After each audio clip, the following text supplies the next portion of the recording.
ദൈവത്തിന് സ്തുതി. പ്രഭാതകിരണത്തിലേക്ക് സ്നേഹവന്ദനം. ഭാഗം 1821.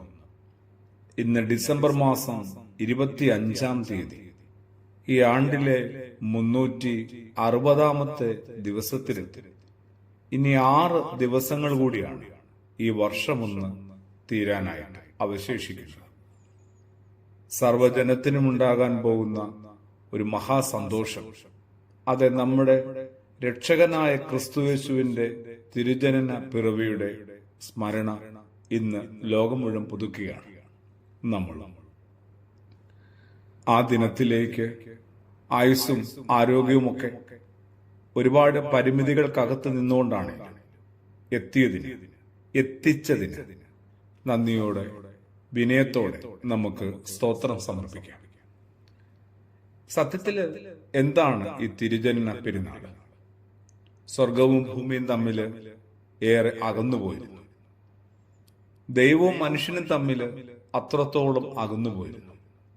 അതിനൊരു അറുതി വരുത്താൻ വേണ്ടി ദൈവം തന്നെ മുൻകൈയെടുത്തതിന്റെ ഒരു ഓർമ്മയല്ലേ നമ്മൾ ഈ ഒരു പ്രകാശത്തിന്റെ ഉത്സവത്തിലൂടെ ഓർക്കുന്നത്, അനുസ്മരിക്കുന്നത്. അതെ, പരസ്പരമുള്ള അകലം തീർക്കാനായിട്ട് ദൈവം തന്നെ ഏറെ സഹനങ്ങളിലൂടെ, ത്യാഗങ്ങളിലൂടെ കടന്നുപോയതിന്റെ ഓർമ്മയാണ്. അതിനെ നമ്മളിങ്ങനെ ഏറെ പൊലിമയോടെ, ഒരുപാട് ഉത്സാഹത്തോടെ കൊണ്ടാടുമ്പോൾ പരസ്പരമുള്ള നമ്മളുടെ ബന്ധങ്ങളെ കൂടി നമ്മളൊന്ന് പരിഗണിക്കണ്ടേ? ദൈവത്തോടുള്ള നമ്മുടെ ബന്ധത്തെയും സഹജീവികളോടുള്ള നമ്മുടെ ബന്ധത്തെയും പരിഗണിച്ചേ മതിയാവും. എന്തുമാത്രം അകലമുണ്ട് നമുക്ക് ഓരോരുത്തർക്കും. ആരിലേക്കാണ്? ദൈവത്തെങ്കിലേക്കും ഒപ്പമുള്ള മനുഷ്യരിലേക്കുമൊക്കെ. അതുകൂടി ഒന്ന് പറഞ്ഞു തീർക്കാതെ എങ്ങനെയാണ് നമ്മൾ ഈ ആണ്ടും ഈ ക്രിസ്മസ് പെരുന്നാളിനെ കൊണ്ടാടുന്നത്? അവനവനോടെങ്കിലും ഒരല്പം സത്യസന്ധത പുലർത്താനായിട്ട് ഈ ദിനം പോലെ മറ്റൊരു ദിനമുണ്ടോ നമ്മളെ ഇത്രത്തോളം പ്രേരിപ്പിക്കുന്നത്? അതുകൊണ്ട് തന്നെ മനുഷ്യനെന്ന നിലയിൽ പരസ്പരം പുലർത്തി വരുന്ന എല്ലാ അകലങ്ങളെയും നമുക്ക് ബോധപൂർവം ഒന്ന് പറഞ്ഞ് അവസാനിപ്പിക്കാം. യൗസേപ്പ് പിതാവിനോട് ദൈവം പറയുന്നത്, ദൈവം അയച്ച ദൂതൻ അറിയിക്കുന്നത്, മറിയെ നീ ചേർത്തുകൊള്ളാനായിട്ട് ശങ്കിക്കേണ്ടതാണ്. എന്റെ എല്ലാ ആശങ്കകൾക്കും എന്റെ എല്ലാ അസ്വസ്ഥതകൾക്കും അപ്പുറത്ത് ദൈവം എന്നോട് പറയുന്നത് ഒപ്പമുള്ള മനുഷ്യരെ ചേർത്ത് നിർത്താനാണ്.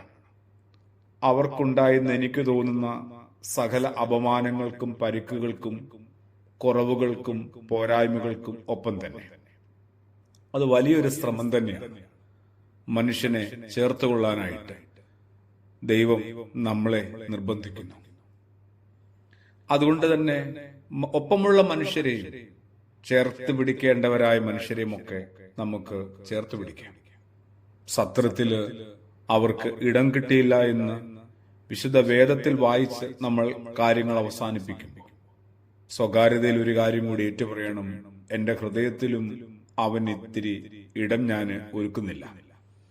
അമ്മയായ മറിയത്തിനും പിതാവായ യൗസേപ്പിനും. അതുകൊണ്ട് തന്നെ എന്റെ ഹൃദയത്തിൽ അവൻ ഇത്തിരി ഇടമൊരുക്കാനായിട്ട് ഇത്തവണത്തെ ക്രിസ്മസ് എന്നെ ഏറെ സഹായിക്കട്ടെ. പ്രഭാതകിരണത്തിന്റെ എല്ലാ പ്രിയപ്പെട്ട കുടുംബാംഗങ്ങൾക്കും സമാധാനത്തിന്റെയും സ്നേഹത്തിന്റെയും ഐശ്വര്യത്തിന്റെയും ഒക്കെ ക്രിസ്മസിന് ഭാവുകങ്ങൾ, വാഴ്വുകൾ പ്രാർത്ഥനയോടും ആദരവോടും കൂടി നേരുന്നു. ആമേൻ.